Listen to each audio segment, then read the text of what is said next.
আর এই মুহূর্তে যে খবরে নজর রাখবো, মহেশতলায় বহুতলে গ্যাস সিলিন্ডার বিস্ফোরণে আহত বাড়ির মালিক সহ একাধিক। বিস্ফোরণে ভেঙে পড়ে বহুতলের দেওয়াল। ঘটনাস্থলে দমকলের দুটি ইঞ্জিন। পরপর দুটি সিলিন্ডার বিস্ফোরণে এলাকায় উত্তেজনা ছড়িয়েছে। মহেশতলায় বহুতলে গ্যাস সিলিন্ডার বিস্ফোরণ, পরপর দুটি সিলিন্ডার বিস্ফোরণ হয়।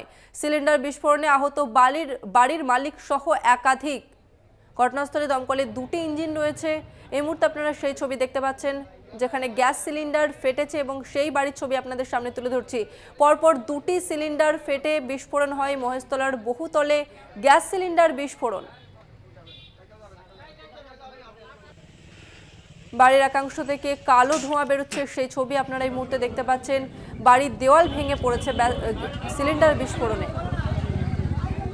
শুভ্রজিৎ চক্রবর্তী আমাদের সঙ্গে রয়েছে, আমাদের প্রতিনিধি। শুভ্রজিৎ, এই মুহূর্তে ঠিক কি পরিস্থিতি? আগুন কি নিয়ন্ত্রণে আনা গেছে? হ্যাঁ দেখো, একেবারে তোমার প্রথমে জানিয়ে রাখবো, আগুন কিন্তু এই মুহূর্তে নিয়ন্ত্রণে। তবে সকাল 7টা নাগাদ মহেশতলার একটি বহুতলে দুটি গ্যাস সিলিন্ডার বিস্ফোরণ হয়, এমনই কিন্তু দাবি স্থানীয়দের। স্থানীয়রা বিস্ফোরণের শব্দ শুনে বাইরে এসে দেখে যে সেই বহুতলে আগুন জ্বলছে এবং বহুতলের একাংশ কিন্তু সেই দেয়াল কিন্তু ফেটে নিচে পড়ে গিয়েছে। এবং তোমার জানিয়ে রাখবো, এরপরই কিন্তু তারা দমকল এবং থানায় খবর দেয়। খবর পেয়ে ঘটনাস্থলে পৌঁছায় দমকলের দুটি ইঞ্জিন এবং পুলিশ। যদিও দমকলের ইঞ্জিন ঘটনাস্থলে যেতে পারেনি, তার কারণ রাস্তা সংকীর্ণ হওয়ার কারণে। এবং তারপরই কিন্তু দমকলের আধিকারিকরা পাম্পের মাধ্যমে পুকুর থেকে জল দিয়ে সেই আগুন নেভাবার কাজ করে। এবং ইতিমধ্যেই যারা আহত হয়েছেন তাদেরকে কিন্তু বেহালার বিদ্যাসাগর হাসপাতালে পাঠানো হয়েছে। প্রায় 4 জন আহত হয়েছে বলে জানা যাচ্ছে। যদিও দমকলের আধিকারিক যেটা জানান যে দুটি গ্যাস সিলিন্ডার নয়, দুটি গ্যাস সিলিন্ডার ছিল, কিন্তু বিস্ফোরণ হয়েছে একটি গ্যাস সিলিন্ডার, এমনই কিন্তু জানান দমকল আধিকারিক।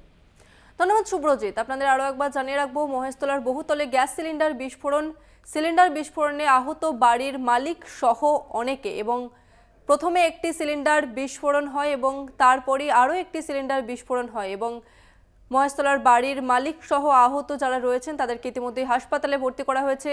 বাড়ির দেওয়াল ভেঙে পড়েছে।